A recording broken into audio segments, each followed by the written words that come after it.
सुप्रभात बच्चों, आपने अभिकारी शब्द पढ़े। अभिकारी शब्द जिसमें किसी प्रकार का कोई भी परिवर्तन नहीं होता, अभिकारी शब्द कहलाते हैं। अभिकारी शब्द के भेदों के बारे में जाना।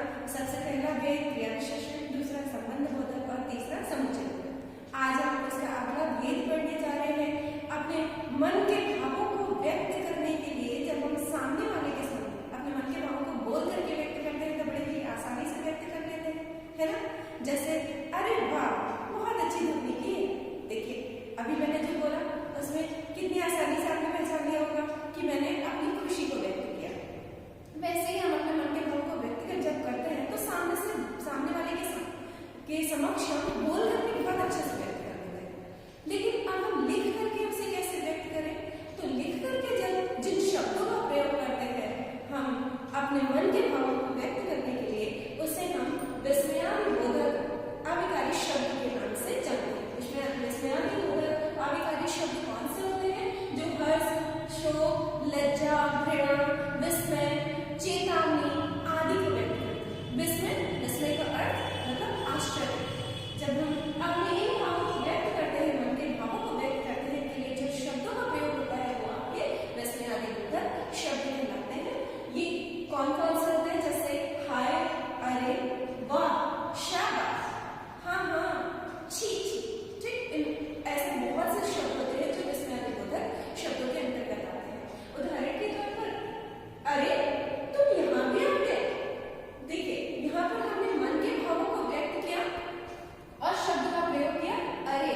तो अभी के बोल करके तो बहुत स्पष्ट हो गया, लिख करके भी यहाँ पर समझ आ गया और उनके साथ एक चिन्ह का प्रयोग करते हैं जिसे हम विस्मयादिबोधक चिन्ह के नाम से जानते हैं। ये इसकी सबसे बड़ी पहचान होती है, ठीक। दूसरा देखिए, शाबाश, तुमने यह मैच जीत लिया।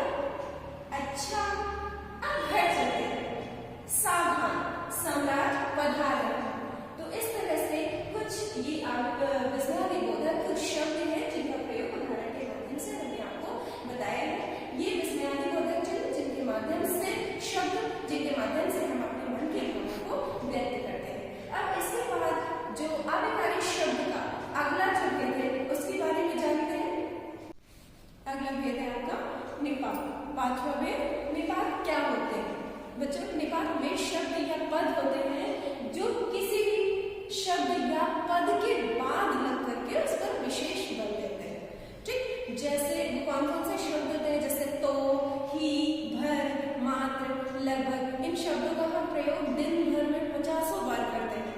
उदाहरण के तौर पर देखिए, मुकुल तो किसी ने सुनता ही नहीं। मुकुल तो, अब यहाँ पर ये देखिए एक शब्द का प्रयोग किया गया है तो, इसका जो बल है किस पर पड़ रहा है? मुकुल पर। तो मुकुल तो किसी ने सुनता ही नहीं। दूसरा है माली ने ही फूल तोड़ा है। किसकी बात की गई है? माली की। यहाँ पर ही शब्द का प्रयोग किया गया है और ये इस पर बल दे रहा है माली, ठीक है। तो माली ने ही फूल तोड़ा है। बात तो सुनो, तुम्हें भी मेरे घर आना है।